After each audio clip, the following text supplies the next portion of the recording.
So we're currently on our way to the Victorian branch of the Black Lives Matters movement, because while the George Floyd incident was in America, Australia has its own problems with how we treat our Indigenous and First Nations populations, which is really disgusting. Since 1991, I think we've had over 400 deaths of Indigenous people in custody. I read a book at the start of the year called The Tall Man, which was really eye-opening. And it was literally scene for scene what is going on in America right now, in terms of there was the death of an Indigenous man in police custody, and there was a siege at the police station where this incident happened. And so when the news was breaking about George Floyd, I was like, wow, this sounds really familiar. Like, where have I heard this story before? And it's because I'd read that book earlier this year. Of course, we had to deliberate whether or not it's worth going down today because of the pandemic. After much deliberation, we decided that we should go down because, firstly, the cases of coronavirus in Victoria today are 0. There's no new cases today, so we're like on the verge of beating it, which is amazing. Secondly, movements like this, they're once in a lifetime things. Like, I can't say that in my lifetime I've ever seen such a movement for progress. This is like equivalent to like the civil rights movement in size. So to not get involved and not push the agenda while it's on the table would be ridiculous and stupid, because stuff like this doesn't happen all the time. And I was reading some articles actually that were like pretty disappointing, or short-sighted, I would say, maybe not even disappointing, where people were like, oh, like bloody social justice warriors. How are they thinking that it's okay to protest when there's a coronavirus going on? How selfish, etc. But I don't think that people are protesting because they're selfish. They're protesting now, and the movement is becoming a thing now because people are fed up, and the coronavirus has disproportionately affected already vulnerable communities. And so, of course, tensions are high, and I think the movement is happening because of the coronavirus, not in spite of the coronavirus, which maybe it's the change that needed to happen. Also, Indigenous populations, I don't know about America, but in Australia, there are higher rates of respiratory disease and all chronic disease in our Indigenous populations. Therefore, when there's pandemics like the coronavirus happening, then they're disproportionately affected and they get the brunt of it, and they get it a lot worse, which is ridiculous and unfair in a country that is so wealthy, and it's not right. And there's this common misconception that being Indigenous genetically predisposes you to being more affected by chronic disease, but that's not true, and that is a complete cop-out.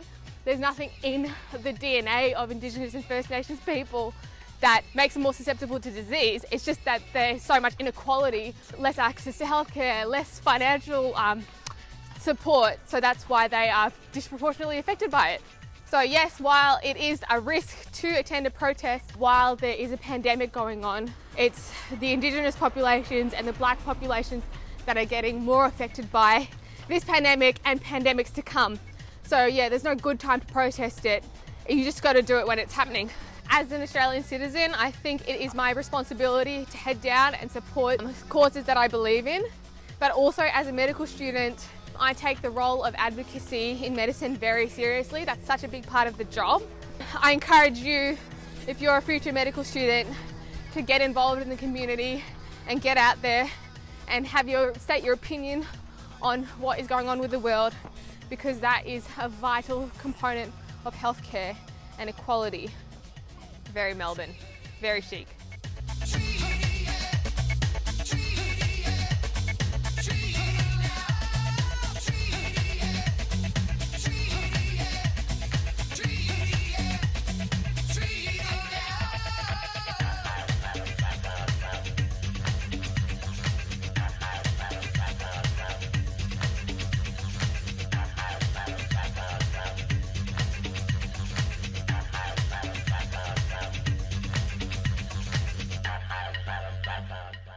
We are super lucky that we live in a country where we can safely protest and not fear for our lives or our safety while we're doing it, because that is not afforded to everyone throughout the world, and that's part of living in a strong democracy, and we really need to protect that and not take it for granted.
This is the first time that I've done a video in this format, so I'm really keen to hear some feedback. If you could leave it in the comments below for me.